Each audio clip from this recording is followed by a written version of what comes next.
অজ্ঞানী গণে দুখে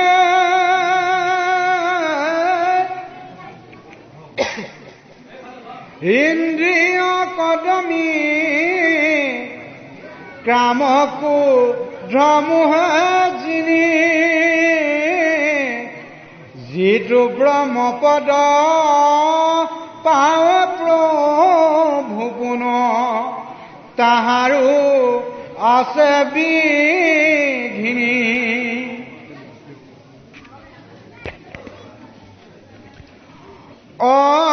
আমি মূঢ়মতি গৃহবাসী সুখে সংগলো ভকত তোমাৰ চৰিত্ৰ কথা শুনিলাতে তৰিলো মায়াদু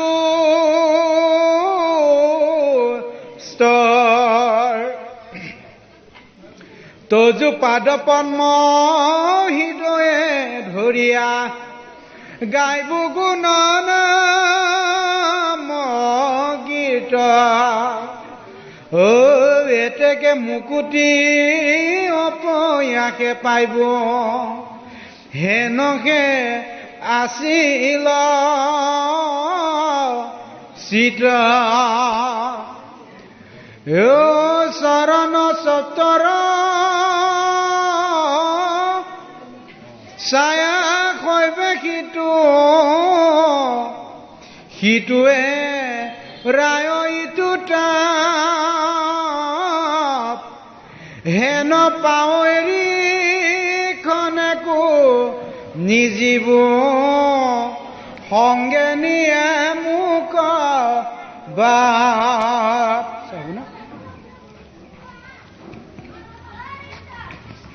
ভগৱান কৃষ্ণক উদ্ধৱ মহন্তই কৈছে যে হে পাণৰ বান্ধৱ, তুমি মোৰ সমস্যাটো অকণমান বুজিবলৈ যত্ন কৰা।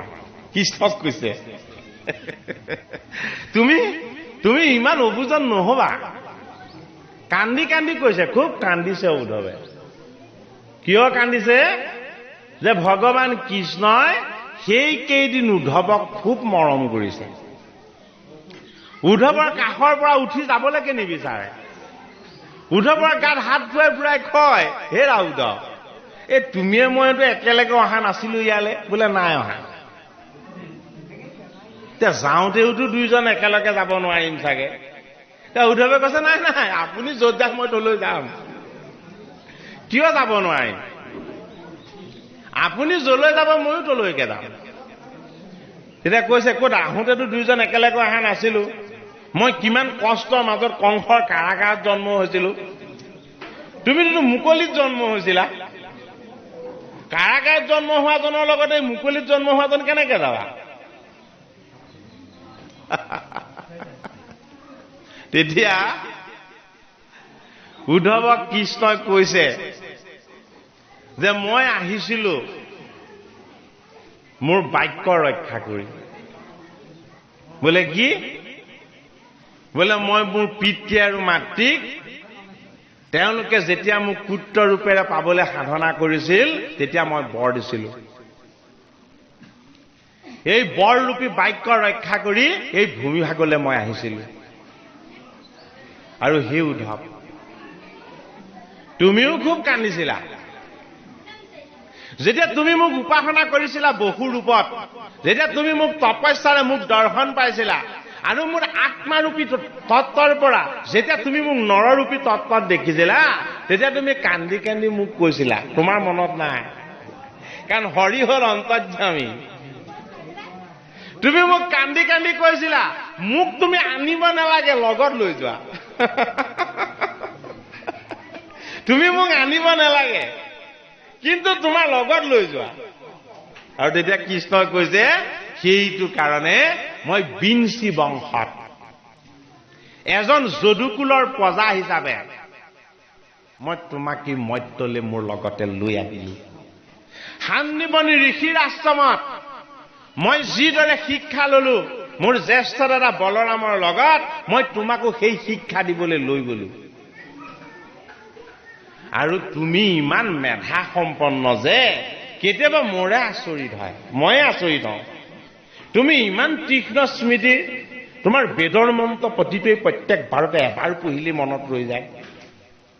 যাৰ স্মৃতি অতি প্ৰখৰ, মই তাক খুব মৰম কৰোঁ, কাৰণ বেদৰ এটা নাম হ'ল স্মৃতি। বেদৰ এটা নাম কি? স্মৃতি। গতিকে স্মৃতিৰূপী এই স্মৰণ শক্তি যাৰ প্ৰখৰ, মই তাক খুব মৰম কৰোঁ। উদ্ধৱে তেতিয়াও বুজা নাই সেই শক্তিটো যে কৃষ্ণ নিজেই। খুব মৰম কৰোঁ বুলিয়ে কৈছে যে আমাৰ লগত থকা স্মৃতি শক্তিটো আমাৰ নহয়, আমাৰ লগত থকা স্মৃতি শক্তি ভগৱান কৃষ্ণৰ। গীতাৰ বিভূতি যুগত ভগৱান কৃষ্ণই কৈছে বোলে কি, মই তোমাৰ দেহত আছো চৈতন্য শক্তি, স্মৃতি শক্তি হয়। আৰু মই তোমাৰ দেহত কি হৈ আছো? মই তোমাৰ দেহত প্ৰাণবায়ু ৰূপেৰে আছো। বায়ু হিচাপে মই প্ৰাণবায়ু। দেহত থকা 10 বায়ুৰ ভিতৰত জগতৰ শ্ৰীহৰি কৃষ্ণ হ'ল প্ৰাণবায়ু। জগতৰ শ্ৰীহৰি কৃষ্ণই আমাৰ দৃষ্টিত কি হৈ আছে? দৃষ্টিত আছে দিব্য জ্ঞান হৈ। বোলে মোৰ তত্ত্বক দৰ্শন পোৱা যিটো জ্ঞান, সেই জ্ঞানটোৱে মই। বোলে কিয়? বোলে মই যদি দেখা নিদিওঁ সেই ৰূপত কোনেও মোক দেখা নেপায়। উদ্ধৱক তেতিয়া ভগৱান কৃষ্ণই বুজাইছে, হে বান্ধৱ, এই দ্বাৰকাত খুব উপদ্ৰৱ হবলৈ লৈছে, তুমি মন কৰিছানে? আজিকালি গাইবিলাকে কান্দি থাকে, চকুৱেদি চকু পানী বৈ থাকে। বৃন্দাবনত থকা গাইবিলাক আছিলে গো মাতা। সকলোবিলাকে গুৰ ৰূপত কৃষ্ণকে উপাসনা কৰে। ভগৱান কৃষ্ণই জানে, বেলেগে নাজানে। ভগৱান কৃষ্ণই প্ৰথম বেদৰ তত্ত্বক পঠাইছে, বোলে কি, সমস্ত বেদৰ তত্ত্ব নন্দৰ গৃহত 9 লাখ গাই হৈ বাস কৰিবা। বেদৰ তত্ত্বৰূপ গাভীৰূপ জগতৰ শ্ৰীহৰি গুণময় তত্ত্বত দেহী হৈ বৃন্দাবনত আহি কি হৈছিলে? গাই ৰূপেৰে লালিত পালিত হৈছিলে। নন্দ কি আছিলে? নন্দ গোৱাল আছিলে। দ্ৰোণ নামৰ বসু আছিলে। জগতৰ শ্ৰীহৰি কৃষ্ণক উপাসনা কৰি কৈছিলে, মই তোমাক পুত্ৰবৎ প্ৰেমেৰে সৈতে প্ৰতিপালন কৰিব বিচাৰো, তোমাক প্ৰেম কৰিম, কিন্তু মোৰ হৃদয়ত কেতিয়াও কামনা থাকিব নালাগিব। তেতিয়া কৃষ্ণই কৈছিলে, নৰৰ ৰূপলৈ যোৱাৰ আগত মই গাই ৰূপলৈ যাম। মোৰ গাই ৰূপী পুত্ৰ তত্ত্বক তুমি প্ৰতিপালন কৰি সমস্ত কামনাৰ পৰা মুক্ত হবা, আৰু মোক যেতিয়া বেদৰ তত্ত্বৰূপী গাভী ৰূপত তুমি প্ৰতিপালন কৰিবা, মই তোমাৰ গৃহৰ ঐশ্বৰ্য হৈ 9 লাখ গাই হৈ বাস কৰিম। ভগৱান কৃষ্ণই যে সেই 9 লাখ নন্দৰ গৃহৰ গাই আছিলে তাৰ প্ৰমাণ। হে নাৰদত বিষ্ণু আসন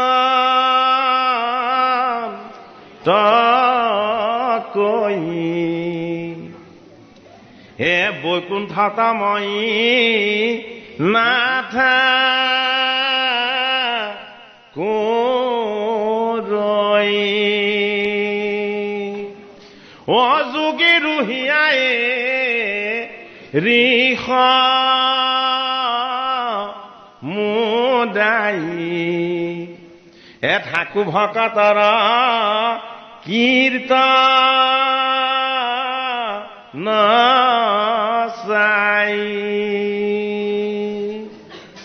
নন্দয়ো নাজানে, যশোদায়ো নাজানে, কিন্তু গোকুলৰ শিশুবিলাকে জানে। 5ম বছৰৰ আগৰ শিশুবিলাকে কি পাতে? গাইবিলাকে কথা পতা শুনে। কি বুলি কথা পাতে? যে আমাৰ মালিক আহিব এই মৰ্ত্যলে, আমাক মৰম কৰিবৰ কাৰণে, আমাক বাঁহীৰ সুৰেৰে প্ৰতিপালন কৰিবৰ কাৰণে আমাৰ স্বামী আহিব। জগতৰ শ্ৰীহৰি কৃষ্ণ যেতিয়া গোকুল ধামলৈ আহিলে, গোবৎসবিলাকক যেতিয়া বৃন্দাবনত তেওঁ বাঁহী চৰাই চৰাই যেতিয়া গোবৎসবিলাকক আনন্দিত কৰিলে, গো মাতাৰূপী বেদৰ তত্ত্বৰূপ সেই গাভীবিলাকে ভগৱান কৃষ্ণক উপাসনা কৰে হৃদয়েৰে। আৰু দেৱঋষি নাৰদে কৃষ্ণক দৰ্শন কৰিবলৈ আহিছিলে। কৃষ্ণক দৰ্শন কৰিবলৈ আহি দেৱঋষি নাৰদৰ মায়াটো ভংগ হৈ গল। চাবলৈ আহিছিলে এজন কৃষ্ণ, দেখিছে গাইবিলাকো কৃষ্ণ। যিসকল গায়ে দুগ্ধ পান কৰি আছে সেই বৎসবিলাকো কৃষ্ণ। আৰু বৃন্দাবনত গোকুলত যিমান বৃক্ষ আছে প্ৰত্যেকেই মূৰ্তিমন্ত ৰূপত কৃষ্ণ হৈ কৃষ্ণক উপাসনা কৰি আছে। অনন্ত কোটি ব্ৰহ্মাণ্ডৰ হৰি, অনন্ত কোটি ব্ৰহ্মাণ্ডৰ হৰিজন যেতিয়া গোকুল ধামলৈ তেওঁ যেতিয়া নামিছিলে, বেদৰ তত্ত্বগণক আনিছিলে তেওঁ গাভী ৰূপত। এই প্ৰকৃতিৰ বিৰিখবিলাকক আনিছিলে বৃন্দাবনৰ বিৰিখ ফুল এইবিলাক ৰূপত। আৰু দেৱতাসকলক আনিছিলে যদুকুলৰ প্ৰজাৰ ৰূপত। যদুকুলৰ গোটেই প্ৰজাখিনি দেৱতা আছিলে। দেৱতাসকলৰ অলপ অহংকাৰ নাথাকে জানো? থাকে। সেইটো কাৰণে যদুকুলৰ প্ৰজাসকলৰ অহংকাৰ হোৱাৰ কাৰণে তেওঁ কি কৰিছিলে? যদুকুলটো নাশ কৰিছিলে। যাদৱৰ যদু নন্দন, মাধৱৰ মধুসূদন, তুমি নিত্য নিৰঞ্জন নাৰায়ণ, তোমাক লৈলো শৰণ। যাদৱ কুলৰ প্ৰতিজন প্ৰজা হৈ, যাদৱ কুলৰ গোবৎসৰ পৰা আৰম্ভ কৰি নৰৰূপী সমস্ত তত্ত্ব হৈ, যাদৱৰ যদুনন্দন, মাধৱৰ মধুসূদন, তুমি ৰচনা কৰা মধুমতী মায়াবিলাকক তুমি শোধন কৰিবলৈ আহিছা। বোলে তুমি কি? তুমি যদিও গুণময় অথচ নিৰ্গুণ। তুমি যদিও নৰৰ ৰূপত আহিছা, কেতিয়াও তুমি কাৰো মোহত পৰা নাই, তুমি কাৰো বান্ধোনত পৰা নাই, তুমি সমস্ত জনকে বান্ধোনৰ পৰা মুক্ত কৰি দিব বিচাৰিছা। সেইটো কাৰণে জগতৰ শ্ৰীহৰি কৃষ্ণৰ এই অমৰ তত্ত্ব ভাগৱতৰ একাদশ স্কন্ধত উদ্ধৱ মহন্তই বুজি পালে যে এইজনেই মই ধ্যান যুগত উপাসনা কৰা হৰিজন, তত্ত্বৰূপেৰে সদায় বিচাৰি থকা মোৰ ভগৱান এইজনেই শ্যাম সুন্দৰ জগতকে প্ৰতিপালন কৰি থকা কৃষ্ণ। আৰু সেইটো কাৰণে কৃষ্ণৰ চৰণত ধৰি স্তুতি কৰিবলৈ ললে উদ্ধৱে, হে পানৰ বান্ধৱ, হে কেশৱ, এই জনমত আৰু তুমি মোক এৰিব নোৱাৰিবা। কৃষ্ণই তথাপিতো ইটিকিন কৰি পেলাই কয়, একেলগেতো অহা নাই কিয় নেৰিম? তুমিও বেলেগে আহিছা, ময়ো বেলেগে আহিছো। কিন্তু উদ্ধৱে এতিয়া শেষত কি কৰিছে? শেষত কৃষ্ণক এতিয়া এৰি দিব নিবিচাৰে। ভগৱান কৃষ্ণৰ ভকতিৰ প্ৰেম, ভগৱান কৃষ্ণৰ ৰসময় ঈশ্বৰ তত্ত্ব, ভগৱান কৃষ্ণক আমি কেনেদৰে ভজিব লাগিব একাদশ স্কন্ধত সাক্ষাৎ উদ্ধৱ মহন্তৰ যোগেদি। ভগৱান কৃষ্ণক কেনেকে ভজিলে কৃষ্ণই আমাক কেতিয়াও এৰি নিদিব, এই তত্ত্বৰ প্ৰকট ৰূপ। ভগৱান কৃষ্ণক সোঁশৰীৰে পোৱাৰ পাছতো উদ্ধৱৰ মনত সদায় ভয়। কি ভয়? এইজন ভকত বৎসল ভগৱানে যদি মোক এৰি গুচি যায় তেতিয়াহলে কি হব? ৰাঘৱৰ অভয় চৰণে সত্যে সত্যে পখিলো শৰণে। হে ৰাঘৱ, মোৰ এতিয়া ভয় নাই। বোলে কিয় ভয় নাই? তোমাৰ চৰণত শৰণ ললো, তুমি মোক এৰিব নোৱাৰা। উদ্ধৱৰ ভয় হৈছিলে কি? যে তুমি মোক এৰি গুচি যাবা, তুমি মোক এৰি গুচি যাবা। ভগৱান কৃষ্ণই ভাগৱত শাস্ত্ৰৰ একাদশ স্কন্ধৰ যোগেদি আমাক বুজাইছে, মোক যিজনে সত্য শুদ্ধভাৱে একান্ত চিত্তে মোক যিজন শৰণাপন্ন হব, সেইজনক মই কেতিয়াও এৰি নাযাওঁ। কিয় এৰি নাযাওঁ? সেইজনৰ ভকতিৰ তত্ত্বৰ মাজত সদায় মই বাস কৰিম। উদ্ধৱ মহন্তক দিয়া ভগৱান কৃষ্ণৰ এয়া আশ্বাস। ভগৱান কৃষ্ণ প্ৰেমটো বৰ জটিল বস্তু। ভগৱান কৃষ্ণ প্ৰেমটো সহজ বস্তু নহয়। কৃষ্ণক কেনেদৰে কোনে প্ৰেম কৰে আমাক ভাগৱতে বুজাই দিছে। বোলে কি? পুতনাই বোলে মোক কি দিবলৈ আহে? পুতনাই মোক বিষ দিবলৈ আহে। বোলে কিয়? মোকো তাই ভাল পায়। কৃষ্ণ দত্ত ভগৱান কৃষ্ণক পুতনাই কি দিবলৈ কৈছিলে? মৃত্যু দিবলৈ কৈছিলে, বিষ দিবলৈ কৈছিলে। আৰু চক্ৰপাতে কি দিবলৈ কৈছিলে? চক্ৰপাতে গলটোত চেপা মাৰি ধৰি মাৰিবলৈ কৈছিলে, হয়নে? আৰু 3 নামত তই কি কৰিছিলে 3 নামত তই কোলাত কেঁচুৱা হৈ পেলাই তাতে বিৰাট ৰূপ হৈ হেঁচা মাৰি বধিবলৈ লৈছিলে আৰু কেশীয়ে কি হৈ গৈছিলে বোলে কেশীয়ে মোৰ কেশ গুচাৰে তোমাৰ গোটেই মুখ চুখ মই তোমাক ঢাকি তোমাক উশাহ ল'ব নোৱাৰা কৰি মাৰি পেলাম সেইজন কেশী নামৰ অসুৰ নাছিলে জানো হা ভগৱান কৃষ্ণই কৈছে এই সকল মোৰ সকলো প্ৰেমী বোলে কিয় প্ৰেমী তোমাৰ ভিতৰত থকা তৃষ্ণাটো মোৰ ভকতিৰ বাহিৰৰ বস্তু এই তৃষ্ণাৰূপী পুতনাবিলাকে সদায় মোৰ প্ৰাণ সুখিব বিচাৰে বোলে কিয় মই প্ৰাণৰ প্ৰভু কিন্তু মোক নাজানে মই প্ৰাণৰ তত্ত্বত থাকো কিন্তু সেয়া নুবুজে ভাবি লয় মই কেৱল লোভ আৰু তৃষ্ণা এই লোভ আৰু তৃষ্ণাক যি উপাসনা কৰে সেয়া পুতনা ভগৱান কৃষ্ণক ভজিলে লোভ তৃষ্ণা আৰু অহংকাৰ এই 3টা বস্তু নাইকিয়া হয় সেইটো কাৰণে পুতনাৰ চেতনাহে সুকিছে বধ কৰিছে বুলি আমাক কোৱা নাই জগতৰ শ্ৰীহৰি কৃষ্ণৰ আৰু এজন শত্ৰু কোন আছিলে অঘাসুৰ অঘাসুৰৰ বৈশিষ্ট্যটো কি মুখখন মেলি পেলাই পৰি থাকে ভিতৰলৈ সকলো সোমাই গৈ থাকে গমেই নাপায়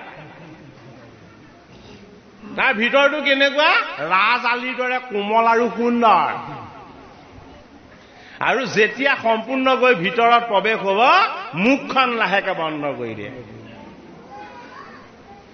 এতিয়া আমি সেই অঘাসুৰৰ মুখেদি সোমাই গৈ আছো আমি নাজানো অঘ মানে পাপ যিমানে পাপ বেছি কৰিম পাপ কৰিবলৈ বেছিকে মন যাব পাপ কৰোঁতে কৰোঁতে পাপৰ পৰা কোনো কেতিয়াও ওলাই আহিব নোৱাৰিব এই পাপৰূপী অঘাসুৰৰ গৰ্ভত আমি যেতিয়া সোমাই পৰিম তেতিয়া আমাৰ কি হ'ব লোভৰ যোগেদি যদি আমাৰ পাপ হয় তেতিয়াহ'লে দেহত ৰোগ হ'ব আনক হিংসা কৰাৰ যোগেদি যদি আমাৰ পাপ হয় তেতিয়াহ'লে আমাৰ হাই প্ৰেছাৰ হ'ব নহয়নে বাৰু এইবিলাক শৰীৰতে প্ৰকাশ পাব আৰু শেষত কি হ'ব শেষত চক্ৰবাদ সকলোবিলাক অসুৰ আঁতৰ হৈ আমাক অঘাসুৰে মুখখন চেপি ধৰিব বোলে চেনিও নাখাবি মিঠা বস্তুও নাখাবি ভিটামিনযুক্ত বস্তুও নাখাবি সকলোবিলাক সংগম অৱস্থাত ৰাখিবি যদি সংগম অৱস্থাত নেৰাখ তেতিয়া কি হ'ব মই পাপৰ মুখখন জপাই দি মুখা নাপাই মৰি থাকিবি তেতিয়াহে ভগৱান কৃষ্ণই কৈছে বোলে কি কোনো চিন্তা নকৰিবা মই জগতৰ শ্ৰীহৰি আছো শত্ৰু ৰূপত কাৰ অঘাসুৰৰ এই অঘাসুৰ ৰূপী শত্ৰু ৰূপী এই পাপ বিলাকৰ মই শত্ৰু বোলে কি মই পৰম ব্ৰহ্ম পৰম ঈশ্বৰ পৰম তত্ত্ব মোক যদি উপাসনা কৰা মোক যদি স্তুতি কৰা মোৰ চৰণত আশ্ৰয় লৈ যদি তুমি মোক একান্ত চিত্তে ভজিবলৈ আৰম্ভ কৰা এই অঘাসুৰ ৰূপী পাপটোক মই বধ কৰি দিম বোলে কেনেকে বধ কৰিম মই প্ৰাণৰ পীতাম্বৰ ৰূপী তত্ত্ব মোৰ আত্মাৰ শক্তি হ'ল পৰমাত্মাৰ শক্তি অগ্নিমন্ত্ৰ ৰূপ এই পাপবিলাকক মই পৰমাত্মাৰ অগ্নিৰে সৈতে মই কি কৰোঁ ভস্ম কৰি দিওঁ হে তোমাত কৰিয়া তজগুণনা মচাৰ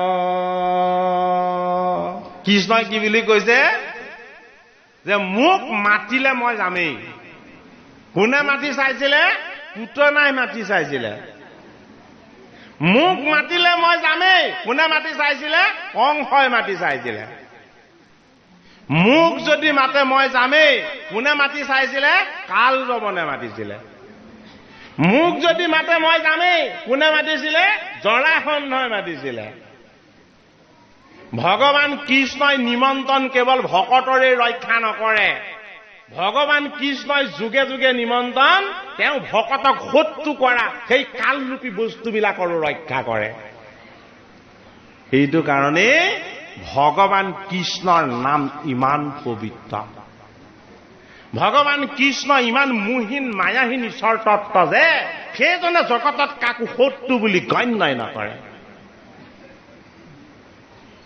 ভগৱান কৃষ্ণস্বৰূপ ঈশ্বৰক আমি কেনেদৰে প্ৰেম কৰিব লাগে, এই কৃষ্ণস্বৰূপ ভগৱানক আমি কেনেদৰে ভক্তি কৰিব লাগে।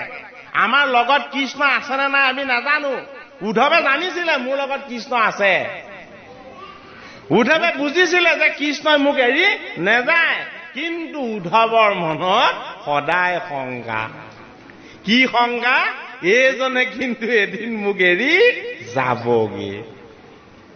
সেইটো কাৰণে ভগৱান কৃষ্ণই যাতে আমাক এৰি যাব নোৱাৰে। ভগৱান কৃষ্ণই যদি আমাক এৰি যাব নোৱাৰা কণ্ডিশ্যন এটালে আমি যাবলৈ হয়, আমি কি কৰিব লাগিব?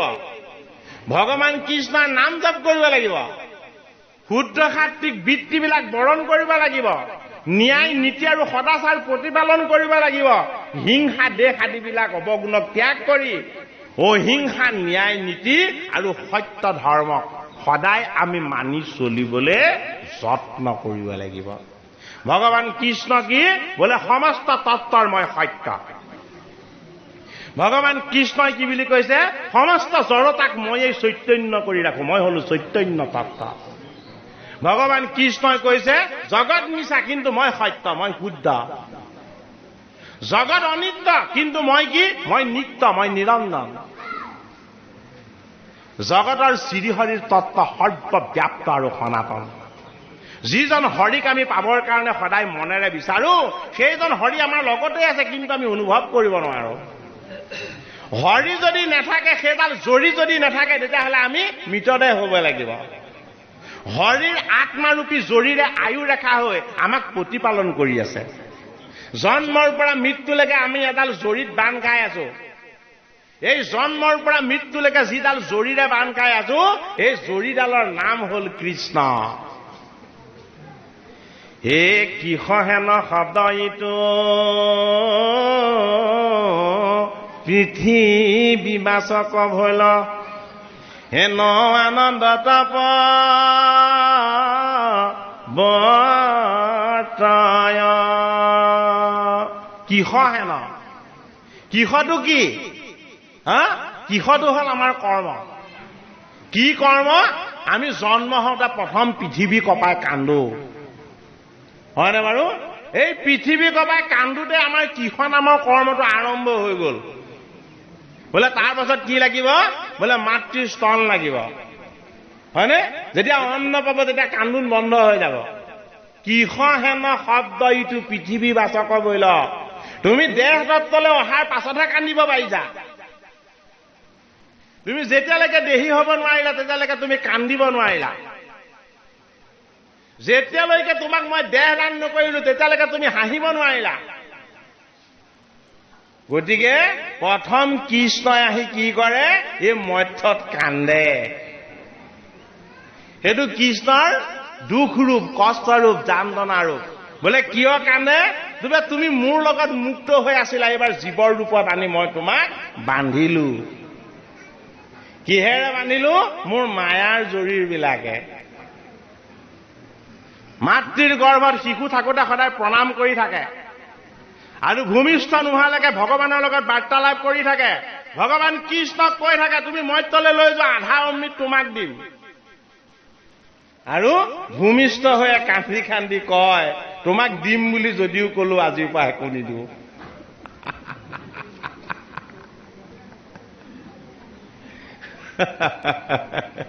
ভগৱান কৃষ্ণই সকলো দিয়ে, আমি তেওঁক একো দিব নোৱাৰো। বোলে কিয় নিদিও? বোলে তোমাক চব দিবলৈ আছে, কিন্তু তোমাক উপাসনা কৰিবলৈ মই সময় দিব নোৱাৰো। আমাতকে বাৰু মিছলীয়া কোনোবা আছেনে? হয়নে বাৰু? কৃষ্ণক ভজিবৰ সময়ত সময়টো সদায় শ্বৰ্টকাট মেথড হয়। ধূপ ধূনা দিছো প্ৰভু, এতিয়া আৰু মই দুৱাই ধা কীৰ্তন আৰু অকণমান নাম ঘোষা গাই তোমাক উপাসনা কৰিব নোৱাৰো। অহা সপ্তাহত যেতিয়া দেওবাৰ পৰিব, অকণমান ছুটি পাম, তেতিয়া দীঘলীয়াকে স্তুতি কৰি দিম।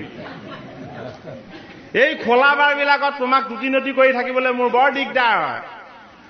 এতিয়া তেওঁক তেনেকে নোকোৱাই ভাল। বোলে কিয়? মই চব দেখিয়ে আছো। দুষ্টক সং দিবলৈ, বেয়া চিন্তা কৰিবলৈ, বেয়া ভাৱনাবিলাক লবলৈ তোৰ সময় হয়, অমৃতময় কৃষ্ণৰ চৰণ উপাসনা কৰিবলৈ তোৰ সময় নহয়। অন্তৰ্যামী ঈশ্বৰ কৃষ্ণক নকলেও জানে। সেইটো কাৰণে ভগৱান কৃষ্ণক আমি কেতিয়াও ভান্দিব নোৱাৰো। মাধৱে কি বুলি কৈছে? মোকো ভান্দিবা, তোমাকো ভান্দিবা। এই লগতে 14জন সাক্ষী বহুৱাই থৈছে।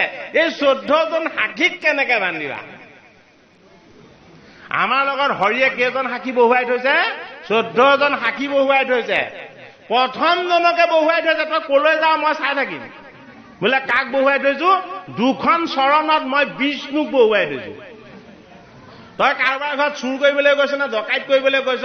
তোৰ ভৰি 2খনত মই বাস কৰি চাই থাকিম। আৰু কি বুলি কৈছে? বোলে মই তোৰ নাসিকাৰ ৰন্ধ্ৰটো বাস কৰিম। নাসিকাৰ ৰন্ধ্ৰত কিয় বাস কৰিম? তই অমৃতময় সুঘান ল নে তই মৎস্যগন্ধাময় দুৰ্গন্ধ ল? তই ধূপ ধূনাৰ গন্ধ বিচাৰিছিলি নে তই বেয়া গন্ধ বিচাৰিছিলি? আমাৰ নাসিকাৰ ৰন্ধ্ৰত কোন বাস কৰি আছে? অচিনি কুমাৰদয়। কোনেও চিনি নাপায় সেইজন নাসিকাৰ ৰন্ধ্ৰত যে বাস কৰি আছে। ধূপ ধূনাৰ গন্ধ যদি লৈছিলো তেতিয়াহ'লে সেই দুজনে কব যে হে জগতৰ শ্ৰীহৰি, তোমাৰ চৰণৰ চন্দন আৰু তুলসীৰ সুগন্ধি এইজনে লৈছিলে। আৰু দৃষ্টিত কাক বহুৱাই থৈছে? দৃষ্টিত বহুৱাই থৈছে তেওঁ সূৰ্যমন্ত ঈশ্বৰ তত্ত্ব। তোমাৰ দৃষ্টিতে দেৱতাৰ ৰূপেৰে বহি আছে কোন? অত্ৰি। অত্ৰিক ক'ত বহুৱাই থৈছে? 2টা দৃষ্টিত বহুৱাই থৈছে। বোলে কিয়? 3 গুণময় বৃত্তিৰে সৈতে যদি মায়া দৰ্শন কৰিছিলে মই চাই আছো। বোলে কি? মোৰ ভাৰ্যাৰ নাম হল অনসূয়া। অত্ৰিৰ ভাৰ্যাৰ নাম কি আছিলে? অনসূয়া। অসূয়া অপিতৃ হীন যিবিলাক দৃষ্টি আছিলে সেইবিলাকক চাই থাকিবৰ কাৰণে অত্ৰি বহি আছে আমাৰ দৃষ্টিত। যদি লোভ মোহ কাম ক্ৰোধ হিম দম্ভ দেশ এইবিলাক দৃষ্টিক যদি আমি আমাৰ দৃষ্টিত ৰাখিছো, সেইজন দেৱতাই সেইবোৰ চব মনত ৰাখি তাৰ সাক্ষী হৈ আছে। ভগৱান কৃষ্ণই কৈছে বেছি বাহাদুৰি কৰিব নালাগে। তই হাত দুখনে কি কৰিছ মই চাই আছো। মই চাবই নালাগে, মোৰ দেৱতাসকলে সকলো লিখি আছে। বোলে কি? যদি মোক নমস্কাৰ কৰিছ তেতিয়াহ'লে উৰুক্কম ৰূপেৰে মোক পাবি। যদি মোক বিমুখ হৈ তই যদি সেই 2খন হাতেৰে অন্যায় কৰিছ তেতিয়াহ'লে গহত তোক মই গাহৰ মুখত পেলাই দম। হৰিক উপাসনা নকৰাকে যদি আমি এই 2খন হাতেৰে হৰি বিমুখ কৰ্ম কৰিছো তেতিয়াহ'লে গজেন্দ্ৰ হৈ আমাক 1000 বছৰ যুদ্ধ কৰাব। কাৰ লগত? গাহৰ লগত। দৈৱকী নন্দন কৃষ্ণৰ এটা নাম কি? অনন্ত। জগতৰ শ্ৰীহৰি কৃষ্ণৰ অনন্ত ৰূপ। এই ৰূপক দৰ্শন পালে কোনে? উদ্ধৱ মহন্তই। কি বুলি দৰ্শন পালে? হে জগতৰ শ্ৰীহৰি কেশৱ, মোৰ চৰণৰ চলন শক্তি তুমি, মোৰ কাণৰ শ্ৰৱণ শক্তি তুমি, মোৰ দৃষ্টিৰ দৃষ্টি শক্তি তুমি, মোৰ মগজুৰ স্মৃতি শক্তি তুমি, আৰু মোৰ কণ্ঠৰ বাক শক্তিও তুমি। ভগৱান কৃষ্ণই তেতিয়া উদ্ধৱ মহন্তক হাঁহি হাঁহি কৈছে, হে মোৰ প্ৰাণৰ বান্ধৱ উদ্ধৱ, মোৰ কৃপাৰ কাৰণে তুমি এই কথা জানিব পাৰিছা, বুজিব পাৰিছা। ভগৱান ঈশ্বৰৰ শক্তিটো কি? আত্মাৰূপ। প্ৰতিটো জীৱই চলি থাকে আত্মাৰ শক্তিৰে। আত্মাৰ শক্তিৰে প্ৰতিটো জীৱক চলাই থাকে। সেইটো কাৰণে আমি কি? আমি জড়। আমাৰ এই দেহটো জড় বস্তু। এই জড় দেহটোক চৈতন্য কৰে আত্মাৰূপী ঈশ্বৰে। এইটো কাৰণে ঈশ্বৰৰ তত্ত্বটোক বুজাবৰ কাৰণে ভাগৱতৰ 5ম স্কন্ধত আমাক কি দিছে? পুৰঞ্জন সংবাদ দিছে। পুৰঞ্জন সংবাদ বুলি এটা তত্ত্ব নাই জানো? এই পুৰঞ্জন ৰূপী জীৱাত্মাৰ তত্ত্বৰে সৈতে ভাগৱতৰ 5ম স্কন্ধত আমাক বুজাইছে। নহয় বাৰু? যে এই জীৱাত্মাবিলাকৰ তত্ত্বটোক আমি যদি নাজানো তেতিয়াহ'লে পৰমাত্মাৰ অক্ষয় তত্ত্বক আমি বুজি পাব নোৱাৰিম। ভাগৱতৰ 11 স্কন্ধত অক্ষয় অব্য ঈশ্বৰ কৃষ্ণৰ লগত আমি কোনোদিন দৰ্শন নোপোৱা ভগৱানজনৰ লগত আমি বিচাৰি নোপোৱা ঈশ্বৰজনক জগতৰ শ্ৰীহৰি কৃষ্ণৰ লগত আলাপ কৰিছে, বাক্য ৰাখিছে, কথোপকথন কৰিছে, সমস্ত জীৱনৰ বিষাদ আৰু দুখৰ পৰা মুক্ত হৈ ঈশ্বৰৰ লগত সংবাদ কৰিছে। কোনে? পানৰ বান্ধৱ উদ্ধৱে। আৰু কান্দি কান্দি কৃষ্ণক এটা কথাই ভিক্ষা কৰিছে যে তুমি মোক এৰি কেতিয়াও যাব নোৱাৰা। একাদশ স্কন্ধৰ তত্ত্ব। আমাৰ মনত থকা পুতনাৰূপী তৃষ্ণাবিলাক যদি বধ হয়, আমাৰ মনত থকা অঘাসুৰ ৰূপী পাপবিলাক যদি নাইকিয়া হয়, আমাৰ মনৰ মাজত বাস কৰা এই চক্ৰবাদ ৰূপী সংসাৰৰ বাদময় বিষময় দুখ যান্তনাৰ এই বিষাদময় বস্তুবিলাক যদি আমাৰ পৰা আঁতৰ হয়, তেতিয়া আমাক একাদশলৈ কৃষ্ণই নিব। কি কৰি নিব? উদ্ধৱ কৰি নিব। এই তোমাৰ লগত থকা সমস্ত অসন্ত গুণবিলাকক মই বধ কৰিলো। বোলে কেনেকে বধ কৰিলো? মোক যদি পোৱা তেতিয়াহ'লে তোমাৰ লোভ আৰু তৃষ্ণা নাইকিয়া হ'ব। কৃষ্ণৰ কৃপাত লোভ আৰু তৃষ্ণা নাইকিয়া হয়। সেইটো কাৰণে পুতনাৰ চেতনা সুখিছে। পুতনা মানে লোভ আৰু তৃষ্ণা। কৃষ্ণত যিমান বিমুখ হ'ব সিমানে বেছি হ'ব। সেইটো কাৰণে পুতনা কি ৰূপত আহিছিলে? প্ৰথম কৃষ্ণক বধিবলৈ আহোঁতে সুন্দৰী ৰূপত আহিছে। কোনেও চিনিবই পৰা নাই। নন্দৰ গৃহত দুৱাৰ খুলি দিছে অনন্য সুন্দৰ ৰূপ দেখি। সেই সৌন্দৰ্যৰ মাজত যে লোভ আৰু তৃষ্ণাৰ কাল ৰূপ এটা লুকাই আছে, সেইটো কেৱল কৃষ্ণই জানে। কৃষ্ণক কোনেও ফাঁকি দিব নোৱাৰে। লোভ আৰু তৃষ্ণাৰে কৃষ্ণক যেতিয়া বিহ দিম বুলি ভাবি ললে, কৃষ্ণই তেতিয়া হাঁহি হাঁহি তেওঁ কোলাতে উঠি গল। উঠি গৈ সমস্ত বেয়া চেতনাবিলাকক শোষণ কৰি দিলে। অমৃতময় কৃষ্ণৰ যেতিয়াই স্পৰ্শ পাই গল, পুতনাও পুণ্যৱন্ত হৈ গুচি গল। তেওঁ কি ৰূপলৈ আহিলে? দেহীৰ ৰূপৰ পৰা ৰাক্ষস ৰূপলৈ আহি গল। যিহেতু ৰাক্ষস আৰু পিশাচ বিলাককে কৃষ্ণই বধ কৰে। নৰ হৰিৰ ৰূপ, হৰিৰ ৰূপত কৃষ্ণই বধ নকৰে। ৰাক্ষসী ৰূপলৈ আহিছিল পুতনা। কি ৰাক্ষসী ৰূপলৈ আহিলে? নাঙলৰ ফালৰ সমান হল দাঁতবিলাক, হাত ভৰিবিলাক হল ৰাজালীৰ নিচিনা। আৰু কি হল? পুতনাৰ বক্ষত কৃষ্ণই খেলি আছে, নৃত্য কৰি আছে। দেৱতাসকলে দুন্দুভি বজালে, অপ্সৰাসকলে গন্ধৰ্বসকলে আকাশত নৃত্য কৰিলে, আৰু সিদ্ধগণে ভগৱান কৃষ্ণ আৰু পুতনালে পুষ্প বৃষ্টি কৰি স্তুতি কৰি কলে, হে পুতনা, তোমাৰ সমান ভাগ্যৱান কোনো নাই। যিজন কৃষ্ণৰ চৰণৰ স্পৰ্শ আমি সদায় উপাসনা আৰু তপস্যাৰে ল'ব বিচাৰিছিলো, সেইজন জগতৰ শ্ৰীহৰি কৃষ্ণৰ অৰুণ চৰণৰ স্পৰ্শ তোমাৰ বক্ষত পৰি গল। কৃষ্ণৰ যদি স্পৰ্শ আমাৰ হৃদয়ত যদি নপৰে, আমাৰ ৰাক্ষসী গুণবিলাক থাকি যাব। আমাৰ লোভ মোহ কাম দম্ভ দেহ অহংকাৰ এইবিলাক থাকি যাব। উদ্ধৱ মহন্তৰ কৃষ্ণক স্তুতি। তুমি মোক সন্ত কৰিছা, মহন্ত কৰিছা, তোমাৰ উপাসনা দিছা। যদি তুমি মোক এৰি গুচি যোৱা, মোৰ মনলৈ লোভ আৰু তৃষ্ণা আহিব। যদি তুমি মোক এৰি গুচি যোৱা, তেতিয়াহ'লে মোক অঘাসুৰ ৰূপী পাপে স্পৰ্শ কৰিব। যদি তুমি মোক এৰি গুচি যোৱা, তেতিয়াহ'লে চক্ৰবাতৰ মই কবলত পৰি যাম। সেই তত্ত্ব কথা স্মৰণ কৰিয়ে উদ্ধৱ মহন্তই কৃষ্ণক কৈছে, তুমি মোক এৰি আৰু কেতিয়াও যাব নোৱাৰা। কৃষ্ণৰ লগত একাত্ম হৈ থকাৰ যিটো বান্ধোন, ভগৱান কৃষ্ণক নিৰন্তৰ পাই থকাৰ যিটো আনন্দ, এই আনন্দক যি হৃদয়েৰে অনুভৱ কৰে, সেইজন ভগৱান কৃষ্ণৰ প্ৰাণৰ বান্ধৱ, যাৰ নাম হল উদ্ধৱ মহন্ত। এই উদ্ধৱ মহন্তৰ মহান ভক্তিৰ তত্ত্বৰে ভগৱান কৃষ্ণই তেওঁ মহিমা প্ৰকট কৰিছে ভাগৱতৰ একাদশ স্কন্ধত। আকৌ পাঠ কৰক।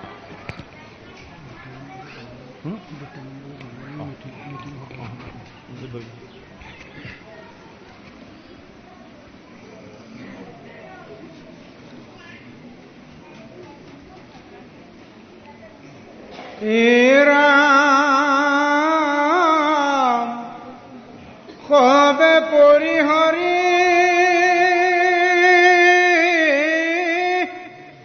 চৰণ দুটয় তোমাৰ কৰিলো খাৰ তুমি এৰিলাতে অ বন্ধু মাধৱ দিনতে দেখুৱা ধাৰ হে প্ৰাণনাথ নকৰা অনাথ জানতে ধৰো খেৰত তুলি তোমাৰ বিয়োগে অগণি এখনে দেখা মোৰ মুক পুলি অ এই বুলি সন্ত উদ্ধৱ মহন্ত আতি প্ৰেম অনুৰাগে অনেক কাতৰ কৰিয়া কানন্ত পৰিয়া কৃষ্ণৰ আগে নয়নৰ নীৰ ধাৰায়ে বহয় অসুকত আকুল ভাবে কতহু কাকতি কৰিয়া কান্দন্ত ধৰিয়া কৃষ্ণৰ পাৱে ইহনে অৰুণ চৰণে দুখানি তেজি জীবু কোন খতে মাধৱ বান্ধৱ নৱদেশ মূলি নিয়োগ মুক লগতে এহি বুলি পাৱে পৰিয়া কান্দন্ত অনেক কাৰুণ্য ভাবে দোষো দিশে দুখ দেখন্তে আন্ধাৰ চেতন নাহিকে গাঁও অভকতৰ দুখ দেখি ভগৱন্ত ভয়ন্ত নেত্ৰ সজলে অসন্তোষ কিছু চপা ৰাইল মাথ সংকোচ মুখ কমল ভগৱান কৃষ্ণৰ চৰণৰ পৰা বঞ্চিত হ'ব লাগিব বুলি উদ্ধৱ মহন্তৰ মনত খুব দুখ জাগ্ৰত হৈছে। উদ্ধৱ মহন্তইও গম পাইছে যে শ্ৰীহৰিয়ে এই নৰৰূপৰ লীলা সামৰণি পেলাব। তেওঁ জানিছে। কিয় জানিছে? দ্বাৰকাত উপদ্ৰৱ চলিছিল, হঠাৎ ধুমুহা হঠাৎ বৃষ্টিপাত আহে, গাইবিলাকে চকুলো বুৱাই বুৱাই কান্দি থাকে। কিয়? কৃষ্ণক দৰ্শন কৰিবৰ কাৰণে বেদৰ গোমাতাই গাভী ৰূপেৰে জন্ম লৈছিলে। জগতৰ শ্ৰীহৰি কৃষ্ণই এই লীলা সামৰি মৰ্ত্যৰ পৰা বিদায় ল'ব, এইটো কাৰণে গোমাতা ৰূপী বেদৰ তত্ত্ব কাৰণে গাভীৰ ৰূপেৰে কান্দি কান্দি কৃষ্ণক উপাসনা কৰিছে। হে জগতৰ হৰি, জীৱৰ তত্ত্বলৈ আহি বৃন্দাবন আৰু গোকুলৰ গাই হৈ তোমাৰ অৰুণ চৰণ দৰ্শন পালো। এই বৃন্দাবনৰ গাভীৰ ৰূপেৰে তোমাৰ তত্ত্ব সাক্ষাৎ কৰিলো, আৰু তুমি আমি বহন কৰা বেদৰ তত্ত্বৰূপী অমৃতময় দুগ্ধ তুমি পান কৰিলা। দুগ্ধ কোনে পান কৰিছিলে? ভগৱান কৃষ্ণই পান কৰিছিলে। ক'ত পান কৰিছিলে? গোৱালৰ ঘৰত পান কৰিছিলে, কংসৰ ঘৰত কিন্তু নহয়। কৃষ্ণই দুগ্ধ পান কৰিছে ক'ত? অমৃত পান কৰিছে ক'ত? গোৱালৰ গৃহত, গোৱালীৰ ঘৰত, কংসৰ গৃহত কৃষ্ণই একো পান কৰা নাই। কংসৰ মথুৰাৰ কাৰাগাৰত জন্ম হোৱাৰ পাছতে কৃষ্ণই কৈছে কি বুলি, হে মোৰ পিতৃ বসুদেৱ, হে মাতৃ দৈৱকী, এই কংস আহিলে মোৰ ভয় লাগিছে। যিজন অভয়দাতা হৰি সেইজনে কংসলে ভয় কৰিছো বুলি কলে। বোলে কিয়? এইজন বৰ দুদান্ত, এইজন থকা ঠাইৰ পৰা মোক পলুৱাই লৈ যোৱা। কলৈ পলুৱাই নিয়া? বোলে মোক নন্দৰ গৃহত নি থৈ আহা। নন্দৰ গৃহত আনন্দময় বেদুময় তত্ত্বৰ উপাসনা আছে। ভগৱান কৃষ্ণৰ শুদ্ধ সংস্কৃতি যি বৃত্তিৰূপ গোপালন, এই গোপালনময় পবিত্ৰ বৃত্তি নন্দই বৰণ কৰিছে। কৃষহেন শব্দ এইটো, য'ত শুদ্ধ সাত্বিক কৰ্ম প্ৰতিপালন কৰা হয় তাতহে কৃষ্ণ লালিত পালিত হ'ব। অসাত্বিক বৃত্তি বৰণ কৰি, অশুদ্ধ বৃত্তিক গ্ৰহণ কৰি ভগৱান কৃষ্ণক কোনেও লালিত পালিত কৰিব নোৱাৰে। ভগৱান কৃষ্ণই ভাগৱতৰ যোগেদি আমাক দেখুৱাইছে আৰু বুজাইছে। শুদ্ধ সত্যবৃত্তি দেৱৰ সম্পত্তি লয়া ভজা কৃষ্ণ পাও। বৃত্তি হ'ব লাগিব শুদ্ধ সাত্বিক। শুদ্ধ সাত্বিক বৃত্তি যি গ্ৰহণ কৰে সেইজন বসুদেৱ। আৰু মাতৃ হ'ব লাগিব দৈৱকী। দয়া, ক্ষমা, প্ৰেম, কৰোণা আৰু ভক্তি, এই 5টা গুণ প্ৰতিপালন হ'ব লাগিব। এই দৈৱকী আৰু বসুদেৱ মই শুদ্ধ সাত্বিক বৃত্তিবিলাকৰ যোগেদি কৃষ্ণ বস্তু গৰ্ভস্থ হ'ব। আৰু কৃষ্ণ কিন্তু ভূমিষ্ঠ নহয়, মনত ৰাখিব। কৃষ্ণ ভূমিষ্ঠ নহয়। এইটো কাৰণে ভূমিষ্ঠ নহওঁ বুলি আকাশত দেখা দি দিলে। চতুৰ্ভুজ ৰূপত প্ৰথম দেখা দিছে জগতৰ শ্ৰীহৰি কৃষ্ণই। কিয় দেখা দিছে? যে মোক দেখা পাবলৈ হলে গুৰু লাগিব। মোক যদি দৰ্শন পাবলৈ হয় তেতিয়াহ'লে গুৰু লাগিব। মোক যদি দৰ্শন পাবলৈ হয় মই দেৱ, এই দেৱজনৰ কৃপা লাগিব।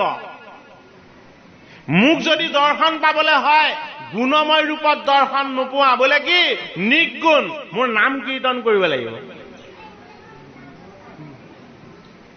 আৰু মোক যদি কেনেবাকে দৰ্শন পোৱাৰ আনন্দ লাভ কৰিবলৈ হয় তেতিয়াহ'লে নিষ্পৃহ হ'ব লাগিব।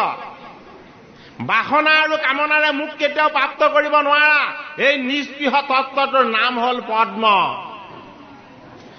ফুলে বোকা আৰু পানীত সদায় সূৰ্যৰ ফালে চাই হাঁহি থাকে।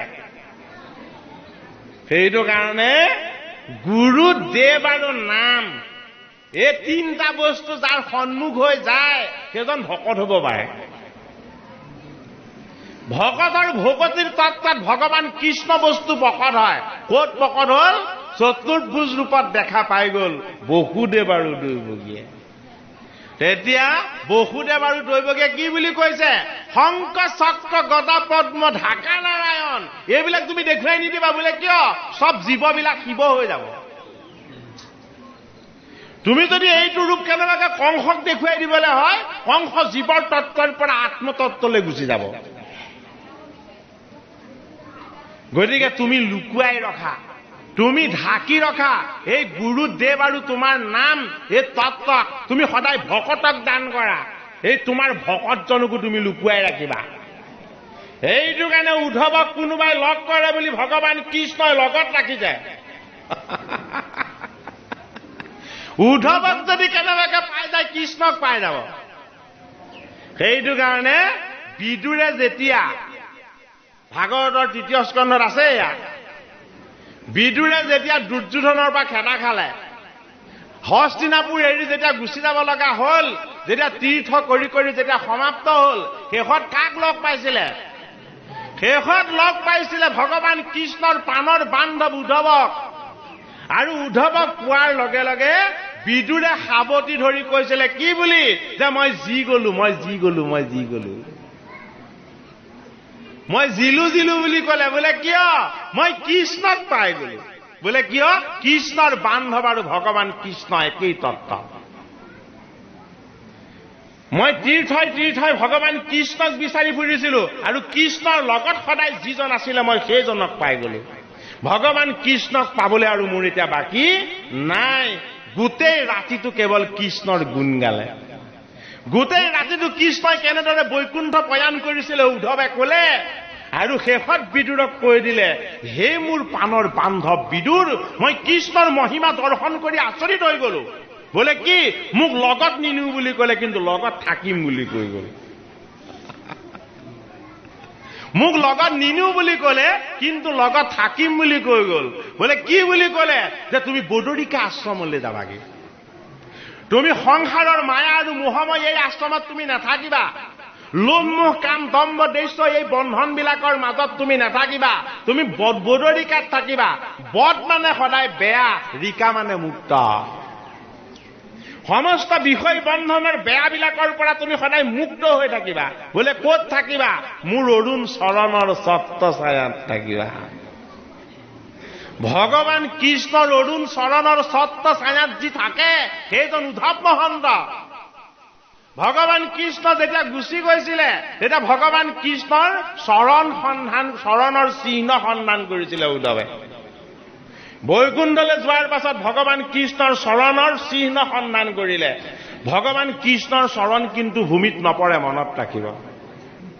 ভগৱান কৃষ্ণ য'ত অৱস্থান কৰি দিয়ে তাত ছাঁ হিচাপে 5টা চিহ্ন ৰৈ যায়। ধ্ৰজ, ব্ৰজ, জব, পদ্ম আৰু অংকুশ। এই 5টা চিহ্ন ভগৱান কৃষ্ণ নামিলে তাত ৰৈ যায়। বোলে কিয়? মই সমস্ত জগতৰ ভৰ, সমস্ত জগতক মই ধাৰণ কৰি আছো। মোৰ এই পদৰ চিহ্নৰে মই যে ইয়াত নামিছিলো, এই তত্ত্বক মই সদায় ৰাখি থৈ যাওঁ। উদ্ধৱ মহন্তই ভগৱান কৃষ্ণৰ চৰণৰ চিহ্ন ফালে চাই স্তুতি কৰিবলৈ লাগিলে।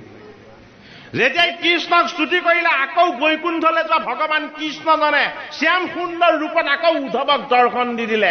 হাঁহি হাঁহি কৈ দিলে, চোৱা, যদিও মই বৈকুণ্ঠত আছো, তুমি মোক স্তুতি কৰাৰ কাৰণে মই তোমাৰ সন্মুখলৈ আকৌ নামি আহিলো।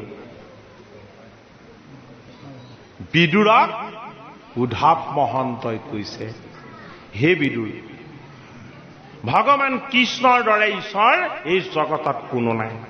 কৃপা কৰি সমস্ত তত্ত্বটোকে মোক দি থৈ গল আৰু মোক কৈ থৈ গল যে বৈকুণ্ঠৰ কল্পতৰু ভাগৱত শাস্ত্ৰৰ মাজতে মই সদায় বাস কৰি থাকিম।